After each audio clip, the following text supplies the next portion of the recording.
Welcome back to another episode of the Silly Little Girls Club podcast, and my guest today is Rosie Fortescue. Now, you will probably recognise her if you're a millennial like me from Made in Chelsea, but her story is so much bigger than her TV career on Made in Chelsea. She has built the most incredible jewellery brand, Rosie Fortescue Jewellery, and now started a new business called Bagged with her twin sister. So this is all about her journey for entrepreneurship.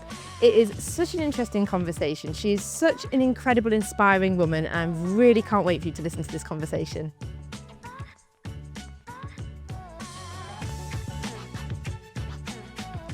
Rosie, welcome to the Silly Little Girls Club. Thank you. Thank you so much for having me. God, thanks for agreeing to this. I have a really dream list of women that I wanted on the podcast that I think are super inspiring, do really incredible things, and you were there on the list. So I was like, it'd be amazing. And then obviously we have that connection with the 10KSB. So I was like, this is brilliant. So yeah, what you do is so multifaceted, right? Like, you have so much going on. If somebody said to you, like, what do you do? How do you describe what you do? What do you say to them?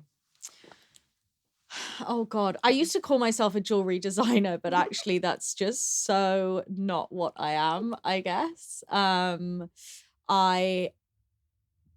design jewelry, but that is such a fraction of owning a brand, really. It is. I seem to be putting out fires every day. I'm a jewelry designer. I have a new business with my twin sister.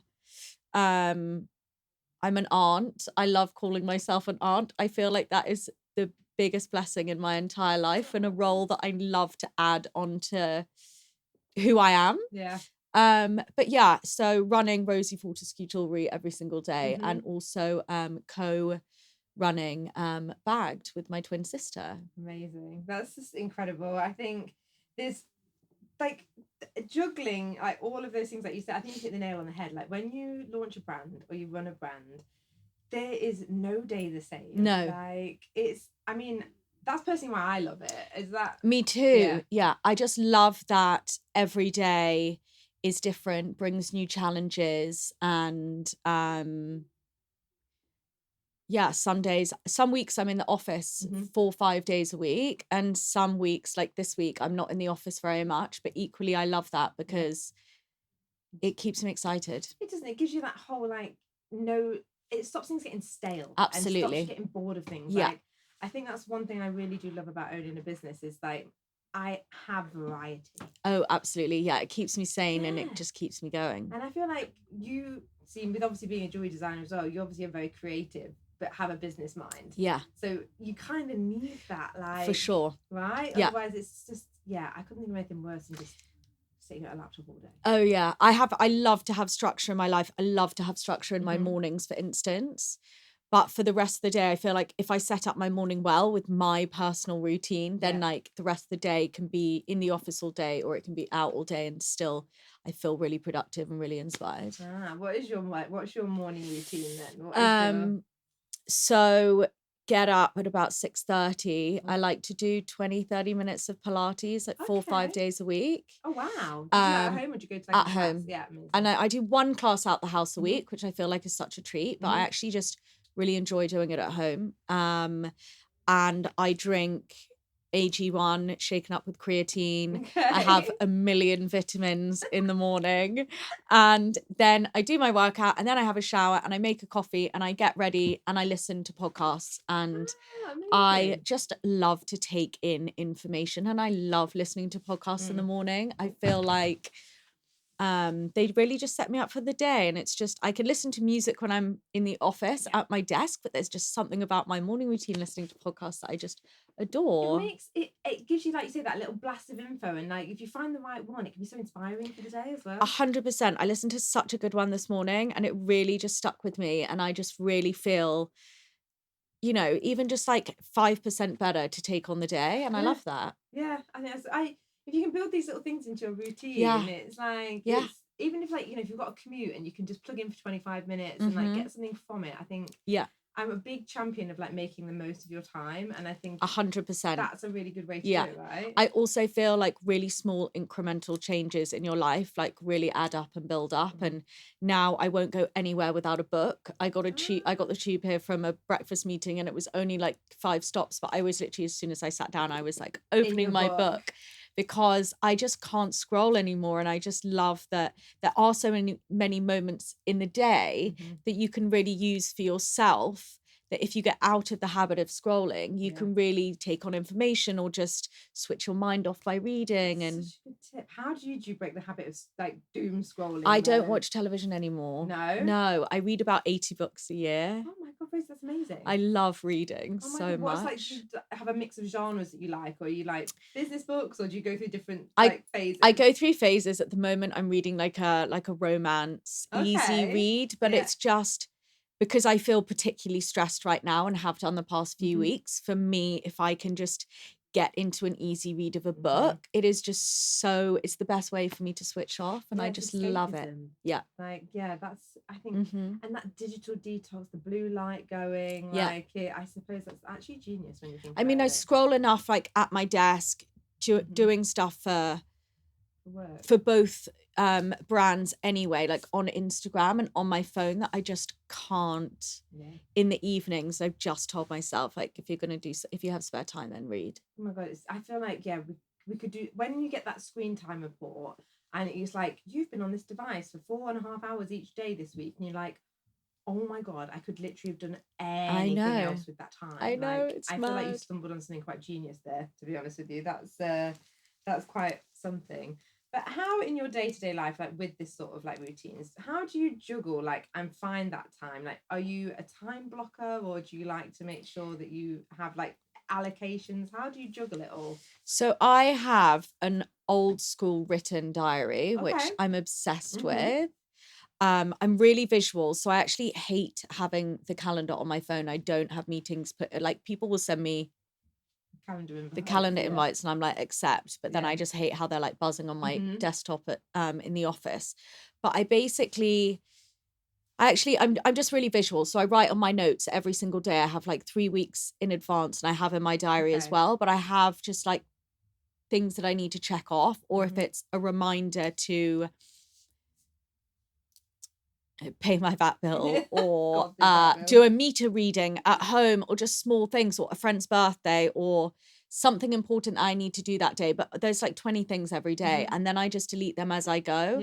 And then I know, like, do I need to stay in the office a bit late and get more bits done, or can I continue that work at home?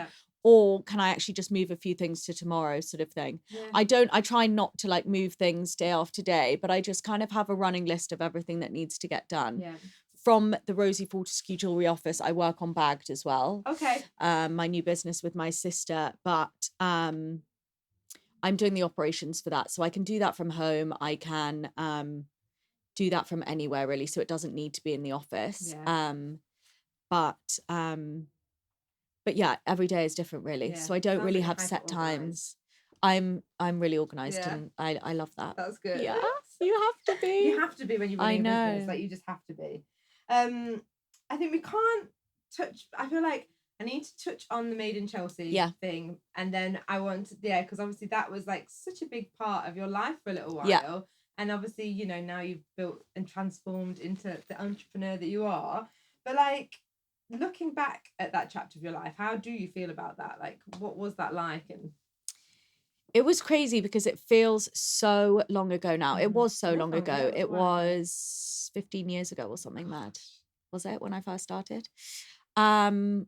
So it was wild. It was kind of before all of the reality shows came out. It wasn't, it wasn't, you know, I didn't grow up thinking, I didn't do drama at school. I wasn't an extrovert. I wasn't really confident. I didn't do it to be famous or anything. I did it because all of my friends from school took gap years, including my twin sister. I had gone straight to university in London, and I was finishing university. I was actually asked to do a show very similar when I first started university. And I was leaving university and finishing, and I was asked to do the show with some friends. And I actually did the pilot and then kind of brought some friends in. But I just kind of thought I have a year ahead of everyone else. All of my friends took gap years. I have a year to play around with. I'd started this fashion blog with a friend and I was just like, let's just see. Yeah. And it literally just went from there. Give it a year, went into, what was it? How many years did you do that for? 8 years or something. Bloody hell, that's crazy. Which is mad. Yeah. I always went onto it though with this sort of mind of, I'm doing this fashion blog. Then I started working with brands, which was great. Yeah. And I wanted to leave having started my own business, saved up. Yeah.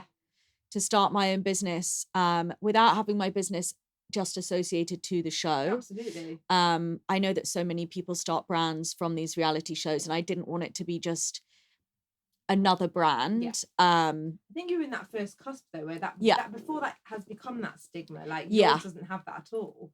And that maybe that was because it was that first wave. You've definitely heard of Redken, right? The brand that hairdressers swear by for amazing hair care and styling. Well, I've been a hairdresser for like 20 years now, and trust me, Redken has been a staple in my kit for years.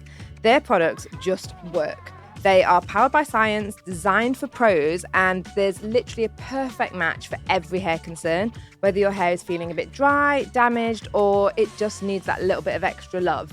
And if you've ever wondered how we get that next level glossy colour in my salons, it's Redken. It's our secret weapon.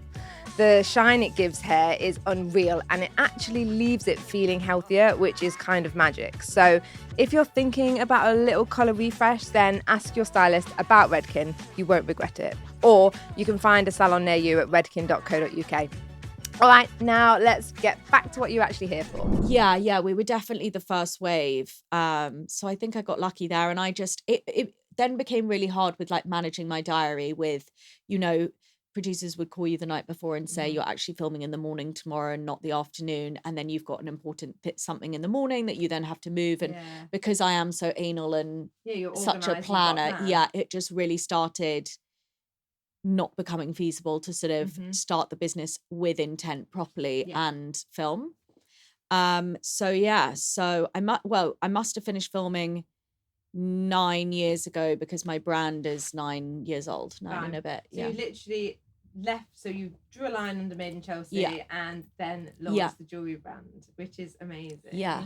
And it's 9. It's 9.5. It goes so quick, doesn't it? I know, it's mad. It's terrifying. Oh my God. Was it jewellery that you'd always envisioned doing as your business? Or is that something that sort of grew with you over?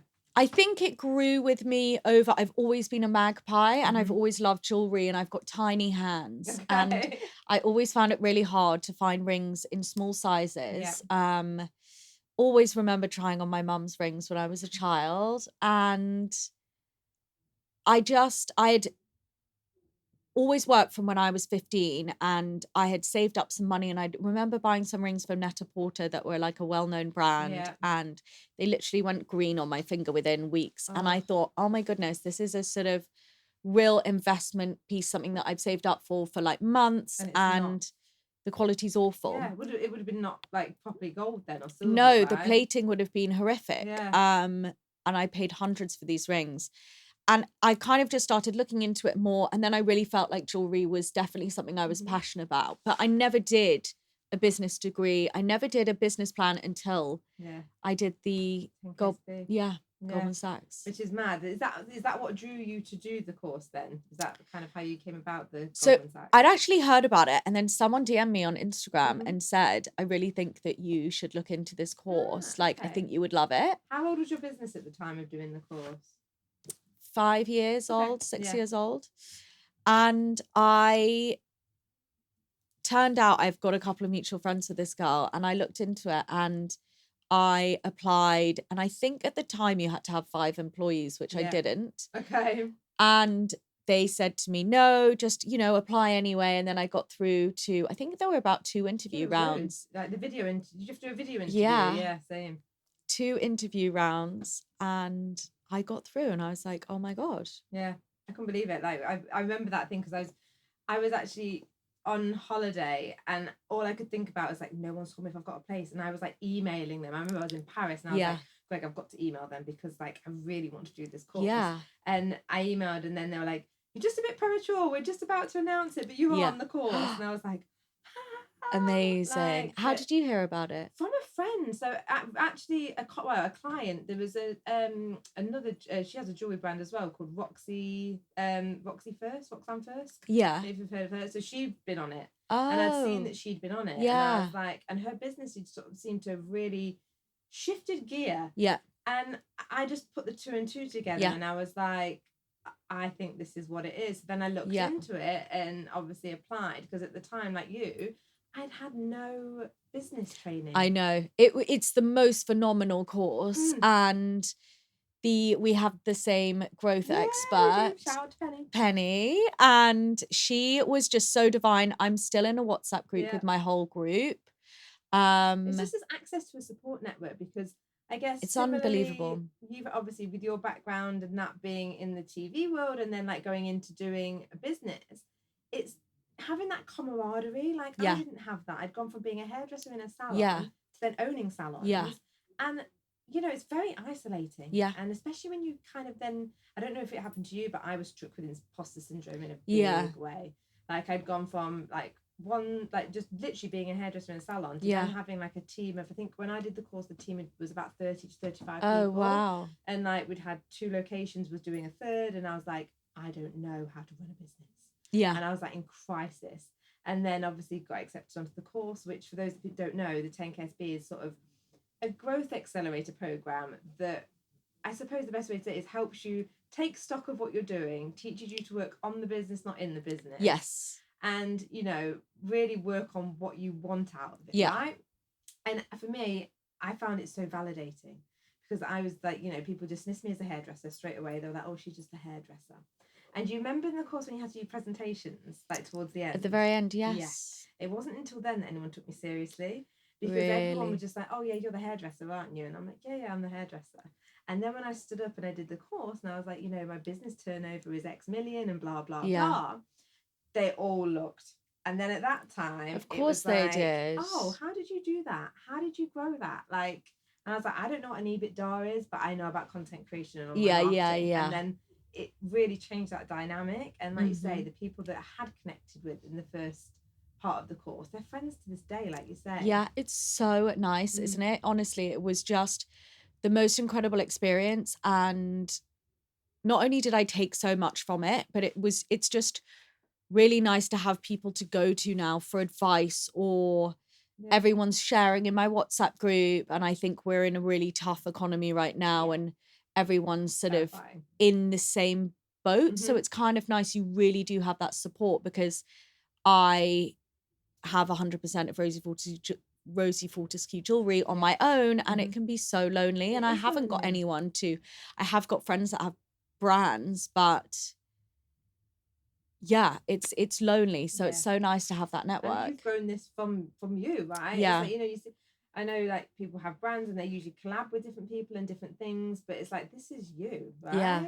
Which is incredible to grow it like from, I mean, for me, you've always been like sort of the stylish Rosie. I was thinking like, oh my God, your outfit's always impeccable, your hair's impeccable, so and your makeup always looks great. So jewelry is like a natural extension to that. So it just seemed to fit with your whole brand as well, really. Is that sort of like kind of how that happened in a way? Do you know what? I just love jewelry so much. I really feel like it is the finishing touch to an outfit. Absolutely. And I just think, for me, I'm just such a jewelry person, and I just love it so much. And I design, you know what? I draw like a child. I design, I've, you know, started with no drawing experience, no business experience, nothing. But I think if you love something enough, you can really build what you want and create a brand and a business from it. And obviously I was lucky enough to have the following at the beginning from the show, which helped. But them over. Absolutely, I think you know, I'm so grateful to be 9 years in and still doing what I love every day. And you know, it's tough right now. It is so tough, but it is terrifying. And I think I'm so grateful I love what I do, because I'm sure a lot of people would have given up by now, and I'm not going to. No, absolutely, and neither should you. Like, I think it's, for small businesses specifically at the minute, it is terrifying. And sometimes you do have that moment, you're like, why am I doing this? Why am I putting myself through this? But it's because we love it. Yeah. And you love what you do, and like, you know, I just couldn't imagine not doing it as well. Like, it's insane. And then obviously you on top of already having the jewelry business, have launched Bagged with your twin sister, which is, when did that launch? That was recent, right? So we launched that at the end of last year. Yeah. And that is, do you know what? It's so wonderful to do it with my sister because we share the wins together, and there is something just so special about, she doesn't even live in the UK anymore, but we have a WhatsApp group and we WhatsApp each other still every time we get an order, because I'm sending her those like rocket emojis, and it's just, there is something so special about sharing the business with her. And also we're a problem solving business. So I think, unfortunately, in the market at the moment, jewelry is very much an addition to someone's life, and it's just a nice add-on to somebody's life to treat themselves or someone that they love. Whereas with Bagged, they're sustainable, white, clean inserts for luxury handbags. And I think, thankfully, a woman who is spending 8,000 to 10,000 on a handbag is going to want to look after it, hopefully. Is hopefully going to want to look after it, because they're incredible investment items, and you know, they double, triple in value as soon as you leave the store. For Hermes in particular. So buying an insert for £175, £180 is sort of a no-brainer, and it's great to retain the investment and the longevity of the handbag. So it's a slightly different market because we're problem solving, which I also love.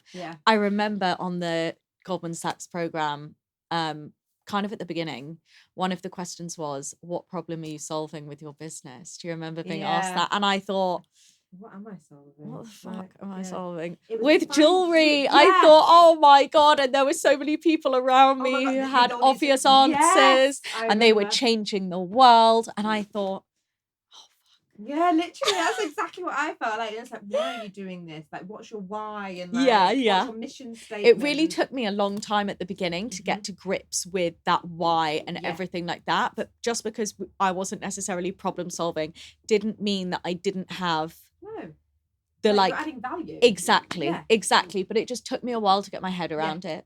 Yeah, and it does. And I think, you know, that it's more the feeling that you give somebody with like a brand like jewelry and stuff like that. And like, you know, and the same feeling of getting your hair done. It's literally, you're giving somebody a feeling that they can take on the world. Exactly. That's literally it. And you know what? No disrespect to the other businesses out there that are doing things like water filters and all of the good things like that, but like the feeling business and like that emotive business, it's that, I feel like we are that powerful like force with that, like, and they're the businesses that I resonate with. Me too. Like, I'm grateful to be one of those, if that makes sense. I think, you're doing that with Bagged as well. And like, whose idea was this? How did you and your sister go, you know what we need bag inserts? So my sister and I had been using for a while plastic food bags in our handbags to put our lip glosses in and our lipsticks in. And we just kind of sat down together and we were just like, this is wild. And my sister said, should we do something about this? And so it's actually my packaging factory for my jewelry brand that make bags. So I have an amazing relationship with them. And they're actually a jewelry factory, but they make my packaging. And I've started using them last year for my jewelry as well. So I had a great relationship with them. Oh my God, that's really handy. I know. And she's just incredible. And, you know, when I started the jewelry brand 9 years ago, the focus wasn't sustainability. So it's been really nice to start a new business these days, when obviously anything you start these days, you really have to, you know, consider sustainability as a huge factor of starting. So for us, it was about, you know, the whole process, the material that they're made from, and the fact that they're white clean and they arrive in with sustainable airbags inside with biodegradable sleeves around them. And I mean, it's quite difficult to, you know, like, because trying to get people to realize that sustainability can mean luxury. It's like, that is a difficult like web to weave. And that's what we were learning. And then, in the warehouse. So then obviously all the packaging, everything's sustainable. So it's as much as it was amazing and it made it easy that I knew the factory already, everything else has been different because we're in a warehouse. We're not actually in a warehouse for my jewellery brand. Everything's fulfilled from the office. Okay. So I then had to go and find the fulfillment centre. Oh my God. And actually I found somewhere so lovely. But my sister had already moved. So when we started the business, she lived in the UK and now she doesn't. So she'd already moved. So I was like, you know, in the freezing cold, trying to sort out a fulfillment dead centre. of winter, going to the fulfillment centre with my tripod on the train, filming videos and like wrapping our first orders that we were sending out for gifts and stuff like that, which was hilarious. But doing that on my own, but it's been really exciting because it's so nice that you have the skills that you can transfer. Like I built the whole website myself on Shopify. Oh, brilliant. But then also so many aspects are new, so that's also been really amazing as well, just to sort of learn more and discover more. Yeah, and I suppose one feeds the other as well, because you can learn things from one business and implement it, and then the new things that you're learning with bags. Has anything like gone back the other way to the jewelry brand, like in terms of the learnings, like is anything become like, I'm thinking like the sustainability aspect and things like that? Yes, with regards to like how your packaging. I mean, with the like jewelry brand anyway, that all of the packaging is sustainable. And then there's just things that I'm learning and little tricks and stuff like that, which is great. And I remember my sister being like, right, we'll get these people to build the website. I was like, no, I'm going to do it myself. Let's save the money. Let's do it ourselves. It's so expensive. And you need a pretty storefront, but you need functionality. Yeah, and exactly. That's there, right? And I said to my sister, I said, as much as we've got two different roles, I really need you to be, you know, at the beginning, we're fine-tuning our roles and really finding like our groove with each other. And I said to her, you know, as much as you are kind of more in charge of content, even though she's not creating it, she's I've actually got a lovely girl that works for me that's helping make our newsletters and the Instagram stories and putting them all together. But you know, I said to my sister, like, with a new business, you really need to know everything. You do. Because as much as I'm not going to fuck you over, I want you to know everything. I need you to read the emails from the accountants. I need you to acknowledge the emails from the factories so you know when the new samples are coming in. Because I don't want you to be naive to anything within the business just because that's not your role. I really want you to kind of have that mentality where you understand the whole thing. Yeah. And then we can delegate, but I think we still both need to be on board with everything. And one feeds the other. 100%. And so you can't excel in one thing without knowing the impact it's having on another department. Other. You're so right. Yeah. And that's like, I say that a lot with the teams here. Like, we've got the way we've had to structure it is to make sure that everything is quite holistic and everybody reports in and we know, and like that communication, and that's been really tricky as it's grown. Yeah, it's key, isn't it? Yeah, and it's just a headache half the time. It's too much. But how are you splitting your time then? Are you still mostly on the jewelry brand, or I'm mostly on the jewelry brand because Bagged is fairly easy to sort of run itself, really. We've actually just taken on someone, which I'm excited about, to start doing some like Google ads and just the AdWords and all of that, because we haven't had any of that. I mean, this has got global potential, hasn't it? Like, well, we already ship globally, like we ship worldwide. Amazing. And our customers are already like worldwide. So we do really want to we know that we've built something exciting. So ads are starting very soon, so that's really exciting. We've had like crazy people reach out for gifting. Lindsay Lohan DM'd us. Oh my god, stop. I know. Oh my god, I would be like, you can have whatever you want if you give me the contact for your face. If you did your face, I put it on my close friends, and all my friends were like, find out who did her face, find out who did her face. It's I'm like, I will. Apparently it's just laser, but I'm not so sure. No, she just like looks actually fucking fantastic. It can't be. Tell me which laser though. Well, yeah, but she did a lot more has happened. I don't know. I think we need to find out. Maybe we need to find out. This is the way in. So it's been really, really exciting. So yeah, we're really excited. You've definitely heard of Redken, right? The brand that hairdressers swear by for amazing hair care and styling. Well, I've been a hairdresser for like 20 years now, and trust me, Redken has been a staple in my kit for years. Their products just work. They are powered by science, designed for pros, and there's literally a perfect match for every hair concern, whether your hair is feeling a bit dry, damaged, or it just needs that little bit of extra love. And if you've ever wondered how we get that next level glossy colour in my salons, it's Redken. It's our secret weapon. The shine it gives hair is unreal, and it actually leaves it feeling healthier, which is kind of magic. So if you're thinking about a little colour refresh, then ask your stylist about Redken. You won't regret it. Or you can find a salon near you at redken.co.uk. All right, now let's get back to what you're actually here for. Oh my God, it sounds so exciting. Like, what a thing to do with your sister. Like, I know. It's the dream, right? And then, like you say, keeping that closeness because she's moved. Yeah. And, like, how dare they move away? I know. It's so annoying, isn't it? My best friend moved to America, so it's not the same as a sister, but, like, how dare they do that to Devastated, I know. I'm so, but anyhow.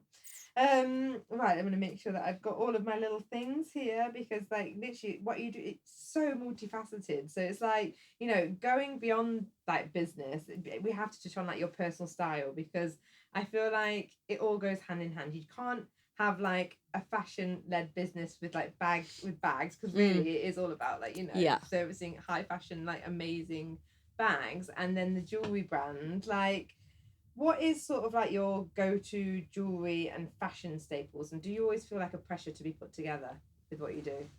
So I actually just love to get dressed every day. Like, I genuinely love it. I really do believe that for me, it's just how I present myself in the morning is literally how I'm setting myself up for the day. So putting my jewelry on as the finishing touch is so important. I feel naked if I like forget my rings or something. I feel absolutely naked. Are you quite good at using different jewelry every day, or have you kind of got the same that you go to all the time? I can get stuck in my ways though, but I like to mix it up. I'm wearing all silver today. I was wearing all gold yesterday. And I just love to get dressed in the morning. I love, like, my vibe will change from like, you know, like a cute blazer like this, which is like more on the prim side, to like and like Chanel pumps to like, I don't know, I love a pair of Jordans and baggy jeans and a t-shirt, so I really mix it up. I love it. Do you have like a style mantra, or do you just kind of like whatever you're feeling on the day? Whatever I'm feeling on the day. I mean, that's perfect. Like, is there what? It's slightly away from fashion, but like, what is the best advice that you've ever been given, like business or life?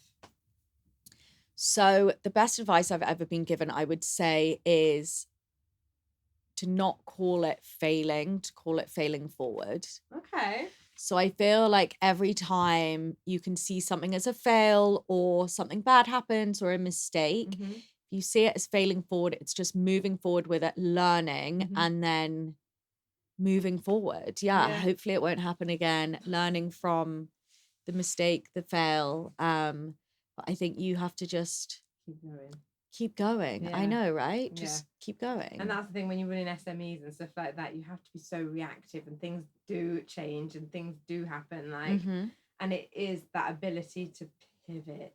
Like, that does have to happen. You just have to be reactive. Exactly. And I suppose, you don't get a small business going for like 9.5 years without knowing how to be reactive and keep going, right?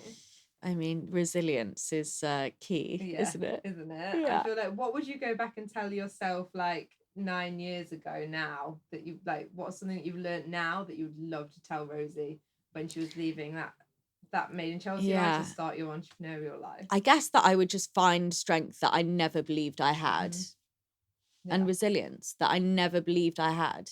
Wow. Yeah. Gosh, that's amazing, isn't it? Like, good advice. So I have a few quick fire questions, which I thought always quite good to throw in towards the end, just to, you know, get to know everyone a little bit more. So, one beauty product that you swear by? Ooh, okay. So I'm obsessed with creatine at the moment. Okay.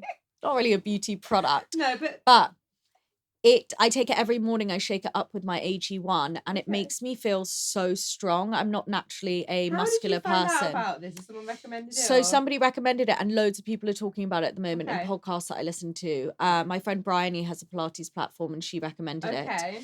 And I just take the recommended daily amount, not a crazy amount. Obviously, as soon as I put it on Instagram, people were like, you're going to bulk up and like whatever. I was like, no, guys, if you take a small amount. Yeah. And I just love that it's made me so much stronger. Like I feel strong. Really? Yeah, I love, So this is pre-Pilates? Pre-Pilates, I drink it while I do Pilates, Yeah. and I try and do weights 2 or 3 times a week. So I'll do Pilates 2 or 3 times and weights 2 or 3 times. Oh, wow. And then, all fueled up. And I feel, strong and fueled up. Okay. I feel like I need to get on this. I've like recently just joined a gym. Okay. So I don't know how that's going to go. Like, I literally haven't been to the gym since 2019. And like, well, I do it at home because I just feel like... I think you're amazing to have self-discipline at home. Oh, really? Because I literally just like, no one's going to see it. fair. And I wouldn't do it properly. So I'm like, right. So I myself, basically, I've had some sort of crisis where I've decided to move to Essex from West London. Yeah. So I'm just like, there's that. And I was like, what the fuck am I going to do out here? How am I going to meet people? Oh, in the gym. Yeah. Yeah. Pilates like, classes. Right, exactly. Yeah. So I'm like, right, I need the was it creatine? Creatine in the gym. So this is good too. Your dream celeb collab for Rosie Fortescue Jewellery. I'm obsessed with Peggy Goo. She's such a vibe, isn't she? Oh my god, that would be cool. Did you see her outfit at the Chanel show? No. Just now. Oh my god. Was it amazing? Unreal. Okay, instantly Googling after this. Like, so yeah, she's unreal. Goo. Oh my god. Okay, that's a really good one. That's a very cool one too. I feel like that's a very cool. Well, I mean, wishful thinking. Come on. We can manifest it. It's gonna happen. The biggest fashion risk you've ever taken? Oh, biggest fashion risk. I think I tried to dye my hair when I was younger. When I was actually on Made in Chelsea, I remember I really wanted to be strawberry blonde. Okay. And I never got it quite like the right colour, but I love, like, my dream is to have strawberry blonde hair. Nice in you. To do sometimes because I put toner in my hair, I'm quite dark brown at the moment, but normally it's slightly redder. Yeah. And I love the red hint. I can imagine you as a red hair. Actually. Yeah. That would be really nice. Love it. Yeah, and like, I think with red hair, like, especially with like all the gold jewelry and red hair, like it's a vibe. It's very good. Okay, if you could steal one person's wardrobe, who would it be? Leonie Han. She's got the most insane handbag collection I've ever seen in my entire life. Like, I remember, like, she came to the salon in Notting Hill, like back in the day when they'd started with Old Couture. Do you remember when she had that? Yeah. And like, she was the sweetest, most gorgeous person. Amazing. And then like watching that handbag collection, like, she needs phenomenal. I hope she does. Yeah. Like, my sister's working on it. Good. Like, because I feel like her handbags need you. Oh my god, 100%. Like, I think I saw that she turned her kitchen into like a wardrobe, and I was like, girl, live the dream. Living the dream. That is the dream. Living the dream. Oh my god. I can totally see, her wardrobe would be A1. And then final words of wisdom for anybody, like, you know, wanting to go at it and launch a brand, and like, what is the biggest advice that you would give to them? I genuinely believe, it's so cringe to say, but like, if you can dream it, you can do it. Like, if you've just got the hard work and the passion, and you're genuinely, if you've got the drive, then you can make, you know, you can build a brand, you can start a business, you can, whatever it is that you want to start, you can do, just as long as you've got that determination behind you. I think no one's going to stop you but you. Oh my gosh, that is, I mean, we often get in our own way, right? Yeah, I know. Yeah, and I think, that's a lovely piece of advice. But what is next then for you? So next, I'm actually launching some belts, some chain belts, which I'm really excited about. Oh my God, I love this. Yeah, which I'm really excited about because I feel like I just love a belt with like a blazer over a blazer, or with some baggy jeans. So yeah, they're launching on Friday. Oh my God, on Rosie Fortescue Jewellery. Yeah. Oh my gosh, that's cool. Like, I think, you say, over a blazer, like chic belt. Love, And then bagged is just carrying and going. Yeah, and we're launching some tote sizes for the summer, so for like beach bags and everything. So I think that's really exciting, and some bigger pouches so you can put your sun creams in your beach bag. And oh my God, I feel like it's limitless what you could do with that. I know, there's so many options. I can't imagine like a whole load, like luggage and everything. I know, like that. love it. Dream. Yeah. But Well, thank you Thank you so much. Oh, I'm so grateful. And that was like, yeah, you're amazing. That was so lovely. Yeah. Thank you. Oh my God, no, perfect. Thank you. While I have you, it would really help me out if you could just hit follow or subscribe, depending on which platform you're getting your podcast from. And I can keep bringing you these amazing conversations with these incredible guests. And yeah, I will see you next week on the Silly Little Girls Club.